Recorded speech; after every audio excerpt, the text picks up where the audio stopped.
Hajj without passport and without visa কথাষাৰ শুনিবৰ বাবে কিবা অবান্তৰ অবাস্তৱ অপ্ৰাসংগিক যেন লগাটো খুবেই স্বাভাৱিক কিয়নো পাছপোৰ্ট আৰু ভিছা অবিহনে আমি কেনেকৈ হজলৈ যাম আমাৰ মনলৈ প্ৰাথমিকভাৱে এই প্ৰশ্নটিয়ে আহিব সেয়েহে প্ৰিয় দৰ্শকবৃন্দ আহক আজি আমি এটি খুব গুৰুত্বপূৰ্ণ বিষয় আপোনালোকৰ মাজত চৰ্চাৰ বাবে লৈ আনিব বিচাৰিছো আমি আহ্বান জনাম আৰু আমি সদায় কৈ আহিছো যে ইছলামত প্ৰকৃততে আবেগৰ কোনো স্থান নাই গতিকে যিসকলে ধৰ্মীয় আবেগেৰে পৰিপুষ্ট হৈ আছে ধৰ্মীয় ধৰ্মান্ধতাৰ মাজত থাকি যিসকলে শান্তি পাইছে তেনে লোকসকলে যদি সত্যৰ সন্ধান কৰিব বিচৰা নাই তেন্তে আমাৰ ভিডিঅ'বোৰ তেনে লোকসকলে স্কিপ কৰাটোৱে উত্তম হ'ব বুলি আমি বিবেচনা কৰোঁ আৰু যিসকলে আল্লাহৰ কিতাপ এটি গোপন হৈ থকা বিষয় সমাজত চৰ্চা নাই আল্লাহৰ কিতাপৰ কোনো চৰ্চাই নাই চৰ্চা আছে ধৰ্মীয় কিতাপ গতিকে আল্লাহৰ কিতাপ গোপন হৈ গ'ল প্ৰাধান্য লাভ কৰিলে ধৰ্মীয় গ্ৰন্থসমূহ আল্লাহৰ দ্বাৰা নাজিলকৃত কিতাপ নহয় ধৰ্ম আল্লাহে সৃষ্টি কৰা নাই মানুহে সৃষ্টি কৰিছে ধৰ্মই সদায় মানুহৰ মাজত তাফাক্কুৰ কৰে ফৰক আনে আমি যিসকলে নিজকে মুছলিম বুলি দাবী কৰোঁ আমাৰ মন মগজুত এটি বিষয় সোমাই আছে যে আমিয়ে আটাইতকৈ উত্তম আমাৰ ধৰ্মটোৱে আটাইতকৈ ভাল আমাৰ নিয়ম নীতি আমি সদায় নিজক ভাল দেখোঁ আৰু আনক সদায় আমি তলত দেখা পাওঁ অৰ্থাৎ আমি তাফাক্কুৰ কৰোঁ আল্লাহৰ কিতাবে কিন্তু তাফাক্কুৰ কৰাটো হাৰাম কৰিছে এই কথা বতৰাবোৰ আমি বুজি পাবৰ বাবে আল্লাহৰ কিতাবৰ দৰ্শন বুজিবৰ বাবে আমি চেষ্টা কৰিব লাগিব আল্লাহৰ বাৰ্তা আমি বুজিবৰ বাবে চেষ্টা কৰিব লাগিব আল্লাহৰ কিতাবৰ মূল লক্ষ্য আৰু উদ্দেশ্য হৈছে যে মানুহৰ অন্তৰৰ ভিতৰত থকা বিবেক নফসক পৰিশুদ্ধ কৰা কোৰআন মজিদ এখন নফসিয়াতি কিতাপ আমি সদায় কৈ আহিছোঁ ই ব্যাজ্যিক দিশৰ ওপৰত ইয়াত কথা নকয় ই সদায় মানুহৰ নফসক পৰিশুদ্ধ কৰাৰ বাবে আল্লাহে আমাক কথা কৈ আছে যাতে আমাৰ মাজত শান্তি আহে ইজনে সিজনক যাতে আমি ভাল পাওঁ আমাৰ মাজত যাতে মৰম চেনেহ অব্যাহত থাকে কিয়নো ইছলাম শব্দৰ অৰ্থই হৈছে শান্তি কিন্তু ধৰ্মান্ধতাই আমাক এনে এক পৰ্যায়লৈ লৈ গ'ল য'ত শান্তি আমি কোনেও ফোকাছ কৰোঁ কেৱল ধৰ্মীয় ৰীতি নীতিসমূহৰ ওপৰতে সেইবাবেই আমি আজি শান্তি বিচাৰি নোপোৱা হ'লোঁ কেৱল অশান্তি ব্যক্তিগত অশান্তি ঘৰুৱা অশান্তি সামাজিক অশান্তি কেৱল অশান্তিৰ মাজতে আমি সোমাই আছোঁ কিয়নো আমি শান্তি বিচাৰিবলৈ জনা নাই শান্তি বিচাৰিবলৈ হ'লে আমি আল্লাহৰ কিতাবৰ মাজলৈ আহিব লাগিব কিতাবে শান্তি কেনেধৰণে আহে সেই কথা বতৰাবোৰ আমাক কৈছে সেয়ে প্ৰিয় দৰ্শকবৃন্দ আমি এটি খুব গুৰুত্বপূৰ্ণ বিষয় আপোনালোকৰ মাজত চৰ্চাৰ বাবে লৈ আনিব বিচাৰিছোঁ মই পুনৰ আহ্বান জনাইছোঁ যাতে আবেগিকভাৱে যিসকলে ধৰ্মীয় বিশ্বাসৰ ওপৰত আছে তেনে লোকসকলে যদি আল্লাহৰ কিতাপৰ মূল দৰ্শন বুজাৰ বাবে ইচ্ছা নকৰে শুনাৰ বাবে যদি ধৈৰ্য নাই তেন্তে তেখেতসকলৰ বাবে আমাৰ ভিডিঅ' নহয় আমি আমাৰ মতামত আপোনালোকৰ আগত দাঙি ধৰিছোঁ আমাক আল্লাহে যেনেধৰণে বুজাইছে সেই দিশবোৰ আমি বুজাই আপোনালোকৰ আগত দাঙি ধৰাৰ চেষ্টা কৰিছোঁ আমি সদায় কৈ আহিছোঁ বিবেক আপোনালোকৰ নিজৰ যি কি নহওক প্ৰিয় দৰ্শকবৃন্দ আমি কৈছোঁ যে Hajj without passport and without visa ইমান ডাঙৰ কথাটো আমি কি সাহসেৰে আমি ক'ব পাৰিছোঁ কিয়নো হজ বিষয়টি কোৰাণৰ দৰ্শনৰ পৰা আমি বুজিব লাগিব হজ বা আৰবী যেহেতু আমাৰ বাবে এটি ফৰেন লেংগুৱেজ হয় আমাৰ মাতৃভাষা নহয় গতিকে ইয়াৰ বহুতো শব্দ আমাৰ মাইণ্ডত আমাৰ মন মগজুত এনেধৰণে ফিক্স কৰি দিলে যে তাৰ বাহিৰে আমি বেলেগ একোৱেই বুজি নাপাওঁ। ঠিক তেনেধৰণে হজ বুলি কোৱাৰ লগে লগে আমি বুজি পাওঁ যে ই এক ধনী মানুহৰহে আমল। পাছপোৰ্ট ভিছা লৈ আমি ফ্লাইট কৰি চৌদি আৰবৰ মক্কালৈ যাব লাগিব। তাত কিছু ধৰ্মীয় ৰীতি নীতি আমি পালন কৰিব লাগিব। শয়তানক আমি শিলেৰে মাৰিব লাগিব। কথা বতৰাবোৰ অকণমান চিন্তা কৰক। শয়তান মনৰ ভিতৰত থকা এটি নেগেটিভ ভাইব হয়। এই নেগেটিভ ভাইবটোক নাইকিয়া কৰিবৰ বাবে নিজৰ চেষ্টা লাগিব নে আমি ফ্লাইট কৰি গৈ শিলগুটি দলিয়াই তাক আমি মাৰিব বিচাৰিব লাগিব। এই কথা বতৰাবোৰৰ বাস্তৱিকতা ক'ত? দ্বিতীয় এটি কথা আমাৰ বুজাই দিয়া গৈছে ধৰ্মই যে হজ হৈছে ধনী লোকসকলৰ বাবে। আল্লাহৰ কিতাপেতো তেনেধৰণৰ কথা কোৱা নাই। আমাক বুজাই দিছে যে যিসকলে ইয়াৰ পৰা মক্কা মদিনালৈ গৈ হজ পূৰ্ণ কৰিব তেওঁ যেন একেবাৰে নতুনকৈ জন্ম হোৱা শিশুটিৰ দৰে পাপমুক্ত হৈ আহিব। এতিয়া প্ৰিয় দৰ্শকবৃন্দ, ধনী দুখীয়া আল্লাহে সৃষ্টি কৰিছে। আমাৰ কিমান পাৰ্চেণ্টেজ মানুহ মক্কালৈ হজ কৰিবলৈ যায়? সমাজৰ হয়তো 2-3% মানুহ যায়। গতিকে 2-3% মানুহক আল্লাহে সুবিধাটো দিলে একেবাৰে নিষ্পাপ শিশু হৈ যোৱাৰ, আৰু 96-97% মানুহ যিসকল আৰ্থিকভাৱে সচ্ছল নহয় তেওঁলোকক ইমান ডাঙৰ নিষ্পাপ হোৱাৰ সুবিধাটোৰ পৰা আল্লাহে কি বঞ্চিত কৰিব? আল্লাহ নামৰ সত্তা কি তেনেধৰণৰ বুলি আপোনালোকে বিবেচনা কৰে নেকি? কোৰাণৰ কোনো স্থানতে আল্লাহে উল্লেখ কৰা নাই যে হজ ধনী লোকসকলৰ বাবে। তেন্তে আমাৰ মন মগজুত এই কথা বতৰাবোৰ আমাৰ ধৰ্মীয় গ্ৰন্থসমূহে পৰম্পৰাই আমাৰ মাজত ভৰাই দিলে। হজ এটি খুব গুৰুত্বপূৰ্ণ বিষয়। হজ ইমান সহজ বস্তু নহয়। কিন্তু আজি আমি দেখিছোঁ যিসকলৰ পইচা আছে তেওঁলোকে ধুনীয়াকৈ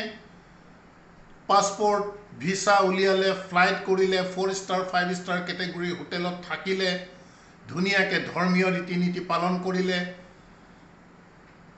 তাৰপিছত ঘৰলৈ ঘূৰি আহিলে। ইটো পইচা থকা মানুহৰ কাৰণে কিবা কঠিন কাম নহয়। কিন্তু কোৰাণৰ হজ যথেষ্ট এক কঠিন বিষয়। ই বৰ সহজ বিষয় নহয়। তাৰ বাবে আমি হজ বুজি পাব লাগিব। আমাক যে কৈ থাকে যে হজৰ বাবে আল্লাহৰ দাৱাত লাগিব, নিশ্চিতভাৱে আল্লাহৰ আজান হয়। আজান শব্দৰ দ্বাৰা আমি সাধাৰণতে কি বুজি পাওঁ? যে আমাক কল কৰি আছে। যদিও আজানৰ অৰ্থ হৈছে এনাউন্সমেণ্ট বা ঘোষণা, তথাপিও আল্লাহে আজান দিয়ে। কাৰ প্ৰতি দিয়ে? হজ কৰিবৰ বাবে প্ৰিয় দৰ্শকবৃন্দ বহুত মানসিক প্ৰস্তুতি লাগিব। হজ কৰিবৰ বাবে পৃথিৱীৰ বিভিন্ন দেশৰ পৰা আমি চৌদি আৰবৰ মক্কালৈ যোৱাৰ কথা কোৰাণ মজিদৰ দৰ্শনে কিন্তু আমাক শিকোৱা নাই। কোৰাণ মজিদৰ দৰ্শনে হজ আমাক এক অতি উচ্চ শিখৰৰ এটি বিষয়কহে বুজাই আছে। আমি বুজাৰ চেষ্টা কৰিব লাগিব। আপোনালোকে কোৰাণ মজিদৰ ভিতৰলৈ সোমাওক। হজ শব্দটি কোৰাণ মজিদত আল্লাহ সুবহানাহু তাআলাই সৰ্বমুঠ 33 টাইমছ ব্যৱহাৰ কৰিছে।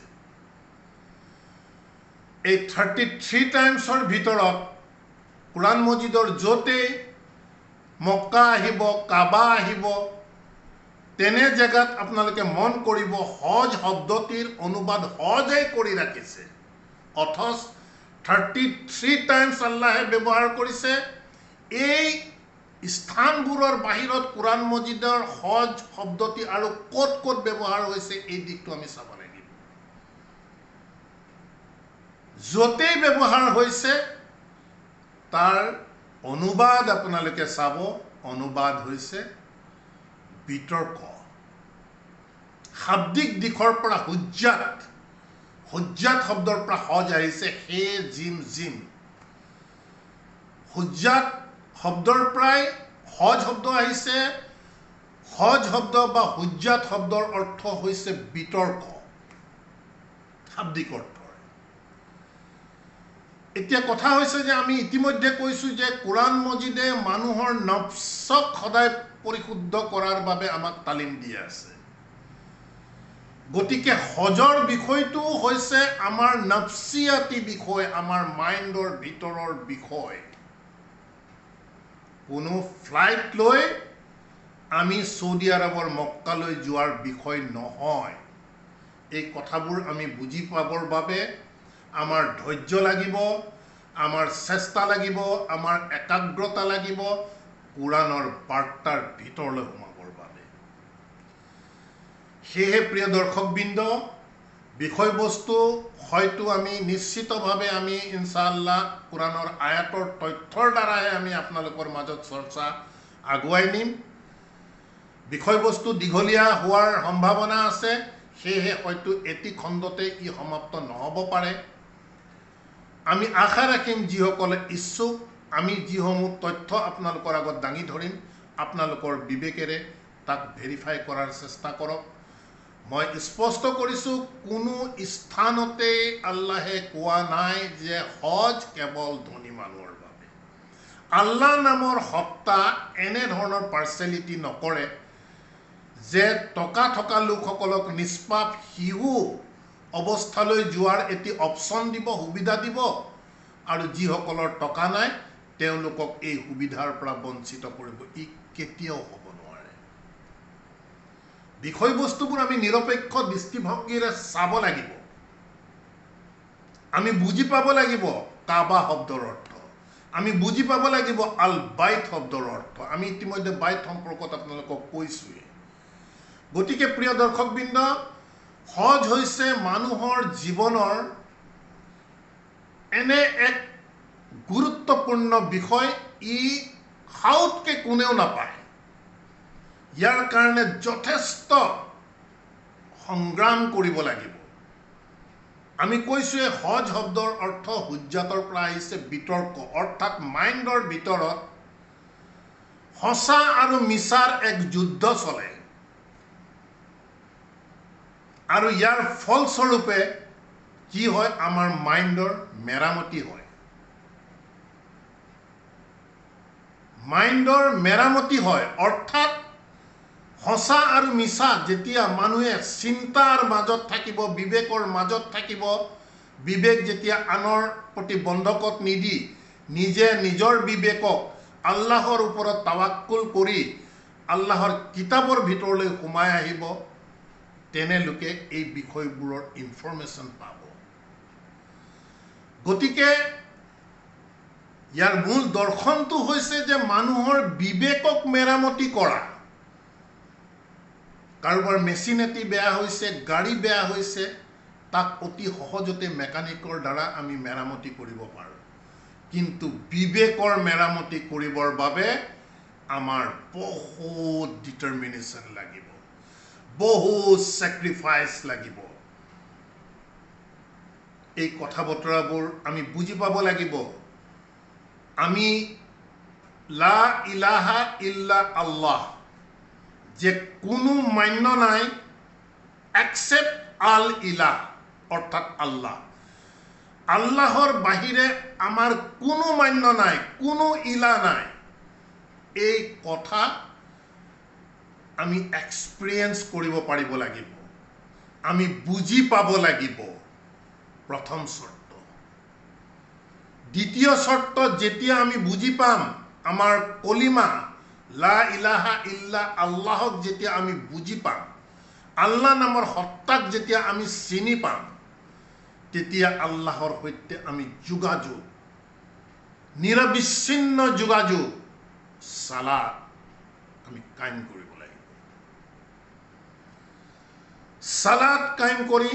তাজকিয়া নফস কৰিব লাগিব। নফসৰ তাজকিয়া অৰ্থাৎ নফসৰ পৰিশুদ্ধ কৰিব লাগিব। আমাৰ মনৰ ভিতৰৰ লোভ মোহ যিমান নেগেটিভ বিষয় আছে তাক আমি বিসৰ্জন দিব লাগিব কিয়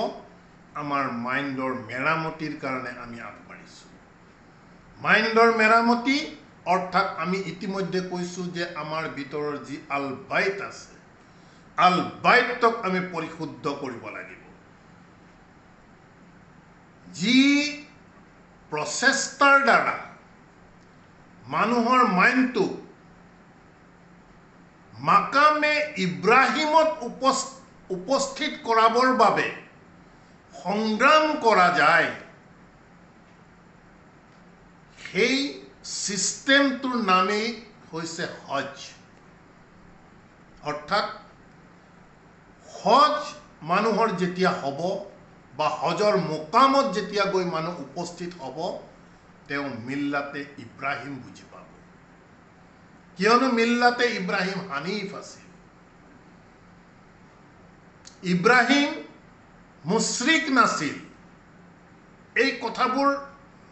খুব গুৰুত্বপূৰ্ণ কথা আমি খুব লাইটলি ল'লে আমি এইবোৰ বিষয় বুজি নাপাওঁ আমি যে কৈছোঁ লা ইলাহা ইল্লা আল্লাহ বুজি আমিতো মুখেৰে পঢ়ো আমি মানা মুছলিম হয়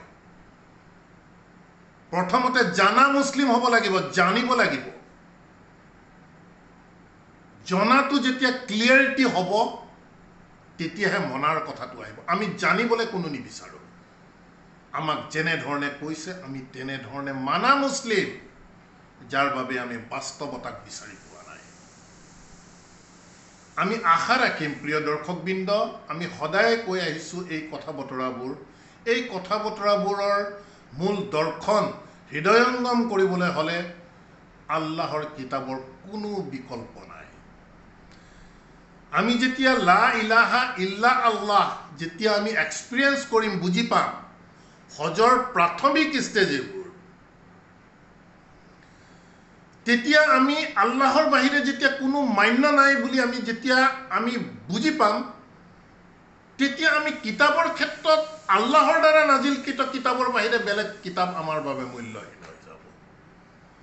বেলেগ কিতাপৰ কথা বতৰা আমাৰ বাবে মূল্যহীন হৈ যাব আমাৰ জীৱনৰ পৰা আমি ত্যাগ কৰিব লাগিব এই ষ্টেজটো হৈছে হজৰ প্ৰাৰম্ভিক ষ্টেজ তাৰপিছত সালাত কায়েম কৰিব লাগিব তাজকিয়া নফস কৰিব লাগিব আমি ধৈৰ্য ৰাখিব লাগিব আমি শ্যাম কৰিব লাগিব আমি ইতিমধ্যে এই পৰ্ববোৰ অতিক্ৰম কৰি আহিছোঁ তেনে চিন্তাম্বিত লোকসকলৰ বাবে আমি সদায় কৈ আহিছোঁ নাচ খুব গুৰুত্বপূৰ্ণ এটি বিষয় নাচ কোৰাণ মজিদে সেইসকল লোকক কৈছে যিসকলে সত্যৰ সন্ধানত কেৱল চিন্তা কৰি থকা লোকসকলকে নাচ বুলি কৈছে মন কৰিব কোৰাণ মজিদত আল্লাহে সূৰা বাকাৰাত কোৰাণ নাজিল হয় নাচৰ ওপৰত বুলি কৈ আছে ইনসান বুলিও কোৱা নাই আদম বুলিও কোৱা নাই একো এই কথা বতৰাবোৰ আমি ভিতৰলৈ সোমাই চিন্তা কৰিব লাগিব গতিকে প্ৰিয় দৰ্শকবৃন্দ হজ হৈছে এটি টোটেলি মেটাফিজিক্যাল বিষয় নিজৰ মাইণ্ড মেৰামতি কৰা বিষয় মাইণ্ডক আমি একেবাৰে লোৱাৰ ষ্টেটৰ পৰা উঠাই নি আমি মিল্লাতে ইব্ৰাহিমৰ অৱস্থান পোৱাৰ নামেই হৈছে হজ শাব্দিক দিশৰ পৰা হজ শব্দৰ অৰ্থ হৈছে বিতৰ্ক অৰ্থাৎ মাইণ্ডৰ ভিতৰত সঁচা মিছাৰ প্ৰাথমিক বিতৰ্ক নোহোৱাকৈ কোনো মানুহ কেতিয়াও পিউৰিটিৰ দিশলৈ যাব নোৱাৰে আৰু যেতিয়াই সঁচা মিছাৰ লজিকেল বিতৰ্ক নিৰপেক্ষ বিতৰ্ক যিয়ে লোকেই কৰিব তেনে লোককে আল্লাহে ৰাস্তা দেখুৱাব আহিব আয়াতে এই কথা বতৰাবোৰ ক'ব গতিকে আহক ইনশাআল্লাহ আমি দুই এটি ৰেফাৰেন্সৰ মাজলৈ যাওঁ আমি প্ৰথমতে আপোনালোকক আমন্ত্ৰণ জনাইছোঁ কোৰাণ মজিদৰ 22 নং সূৰা আল হজৰ 27 নং আয়াতেৰ মাজলৈ আমি আহ্বান জনাম প্ৰিয় দৰ্শকবৃন্দ পৰম্পৰা অনুবাদৰ সৈতে আমাৰ কথা বতৰাৰ আপোনালোকে মিল নাপাব কাৰণ পৰম্পৰাৰ যি অনুবাদে আমাৰ ধৰ্মীয় গ্ৰন্থসমূহৰ সত্যতা স্থাপন কৰিবলৈ গৈ আমাক কথা বতৰাবোৰ তেনেধৰণে বুজাই আছে আমি কোনো এনালাইচিছত যোৱা নাই কাৰণ আমি জানিব নিবিচাৰোঁ আমি কেৱল মানিব বিচাৰোঁ আমাৰ অসুবিধাবোৰ তাতেই হৈ আছে গতিকে হজ বিষয়টো আমাক কৈছে ধনী লোকসকলৰ বাবে ই ফৰজ আল্লাহেতো কোৱা নাই আল্লাহে যদি নাই কোৱা এই কথাষাৰ কোৱাৰ অধিকাৰ কোনে পালে কেনেকৈ আহিল আমাৰ সমাজত আল্লাহ ইমান এনেধৰণৰ এক সত্তা নেকি যে ধনী মানুহসকলক অপচন দিব নিষ্পাপ শিশু হৈ যাবৰ বাবে আৰু দুখীয়া মানুহখিনিক নি পেলাই জাহান্নামত পেলাব আল্লাহ তেনেকুৱা সত্তা বুলি আপোনালোকৰ বিবেকে কয় নেকি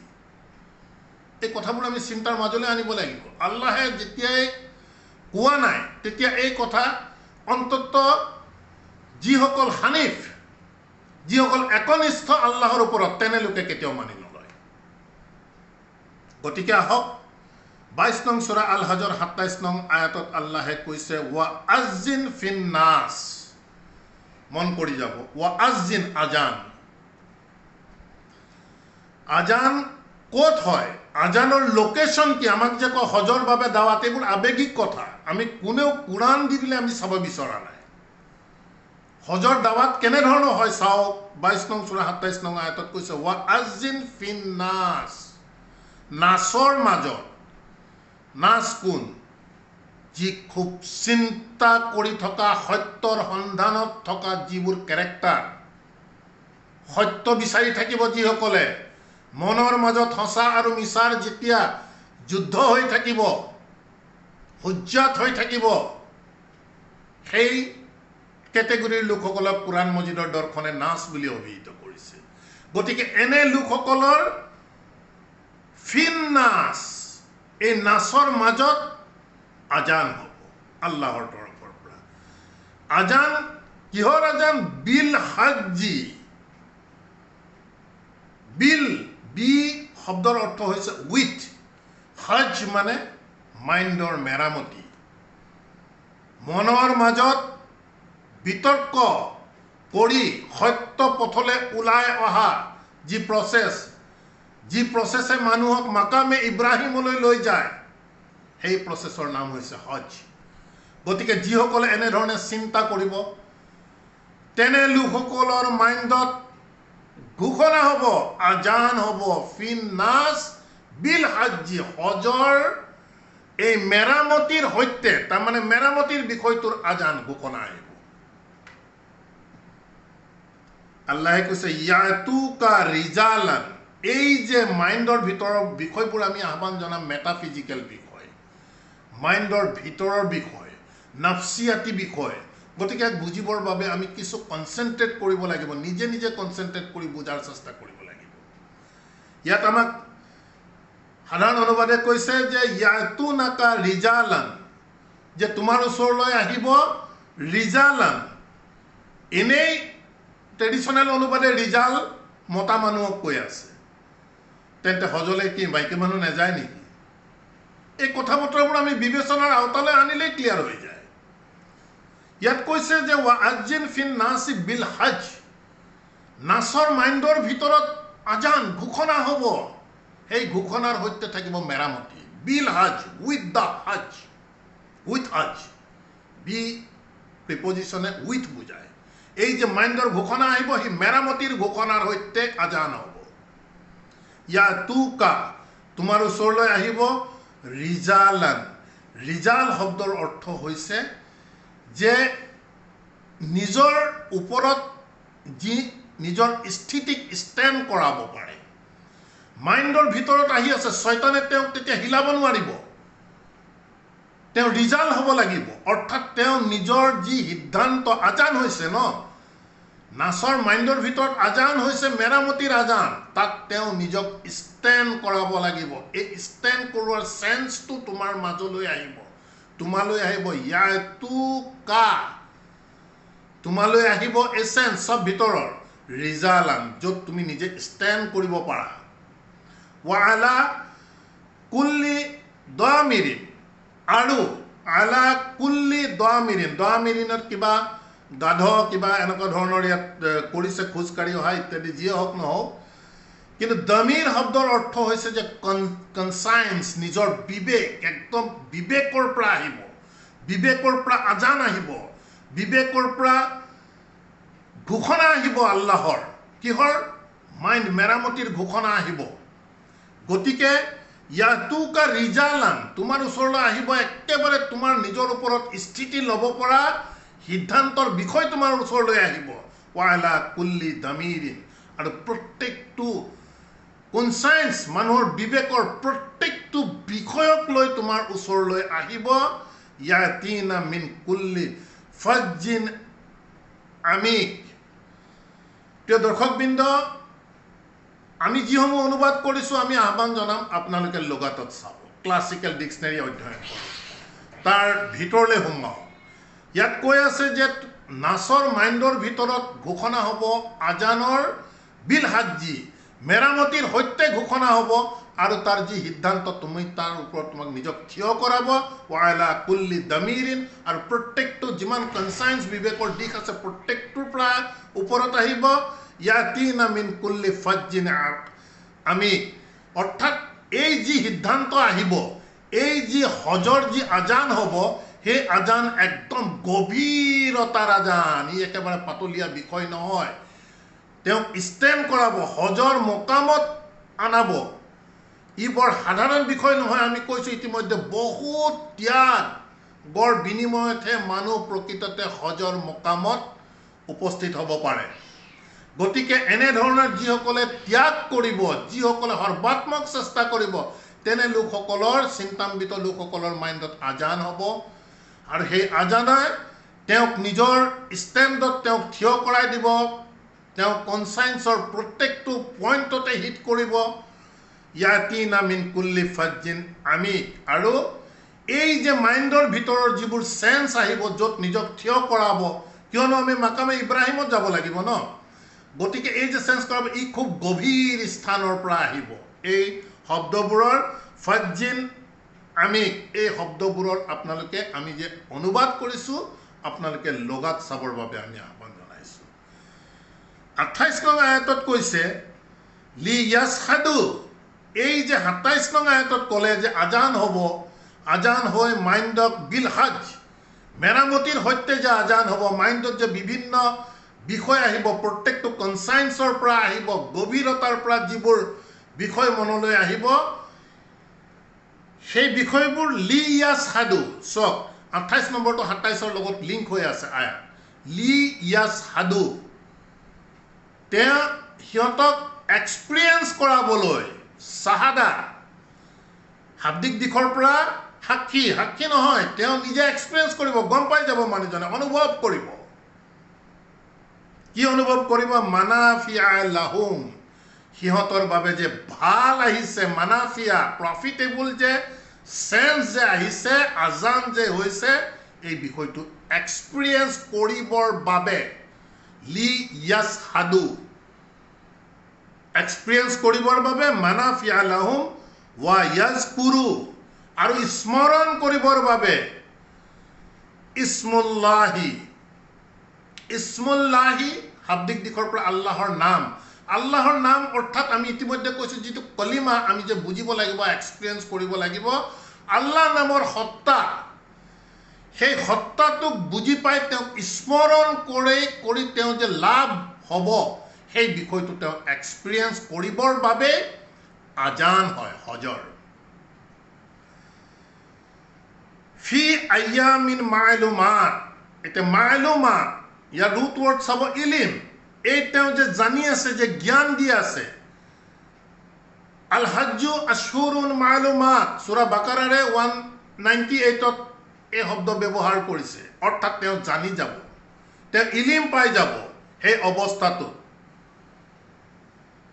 আয়ামিন মা'লুমাত কিহৰ ওপৰত ইলিম আলা মা ৰাজাকাহুম যে ৰিজক আমি খাদ্য বস্তু নহয় ৰিজক হৈছে আল্লাহৰ জ্ঞান সিহঁতক যে এই জ্ঞান দিছে সেই জ্ঞানটো সিহঁতি এক্সপিৰিয়েন্স কৰিব সিহঁতি জানি যাব সিহঁতি ইলিম পাই যাব মা'লুমাত ইলিম চাব ইয়াৰ ৰুট ৱৰ্ড মিন বাহিমাতিল আনআম এই যে সিহঁতি এক্সপিৰিয়েন্স কৰিব বাহিমাতিন ইয়াক যিটি অনুবাদ কৰি দিছে য'ত যেনেকৈ পাৰে বাহিমাতিন শব্দৰ অৰ্থ হৈছে যে মাইণ্ডৰ ভিতৰত থকা কনফিউজনছ যিমান কনফিউজনছ আছে কনফিউজনছবোৰ কি হ'লে তবদিল হ'ব সলনি হ'ব আল আনআম নিয়ামতলৈ কাৰণ ইয়াত তেওঁৰ লাভ হ'ব গতিকে মাইণ্ডৰ ভিতৰত যে যুদ্ধ হৈছে তাৰ যিমানবোৰ কনফিউজন আছে বাহিমাতিন শব্দ ফেমিনিন জেণ্ডাৰত আছে মাইণ্ডৰ ভিতৰত থকা কনফিউজনবোৰ কি হ'লে আল আনআম নিয়ামতলে তাবদিল হ'ব, সলনি হৈ যাব। এইটো তেওঁ এক্সপিৰিয়েঞ্চ কৰিব, বুজি পাব। ফাকুলু, গতিকে কুলু খোৱা নহয়, যিহেতু তুমি এক্সপিৰিয়েঞ্চ কৰিছা যে কনফিউজনবোৰ তোমাৰ তাবদিল হৈ আছে নিয়ামতলৈ। ফাকুলু, গতিকে ইণ্টেলেক্ট, তোমাৰ আকল ইয়াত খটুৱা, মিনহা, তাৰ ওপৰত তোমালোকে আকল খটুৱা, ৱা আতিউ আল বাইছাল ফাকিৰ, আৰু আকল খটাই ৱা আতিউ ৱা আতিইমু তআম, অৰ্থাৎ তুমি যি ইণ্টেলেক্ট, যি জ্ঞান তুমি তাত লৈছা, সেই জ্ঞানক তুমি কনজিউম কৰোৱা। আলবাইছা, যে যিমান তোমাৰ মনৰ ভিতৰত যে তোমাৰ খেলি মেলি আছিলে, তোমাৰ দুশ্চিন্তা আছিলে, যিমান কনফিউজন আছিলে, তাৰ ওপৰত যিহেতু নিয়ামত আহিছে। আল ফাকিৰ, ফাকিৰ অৰ্থাৎ তেওঁ যিখিনি বেয়া অৱস্থাত আছিলে মাইণ্ডৰ, দৰিদ্ৰতা, মাইণ্ড দৰিদ্ৰতা, টকা পইচাৰ দৰিদ্ৰতা নহয়।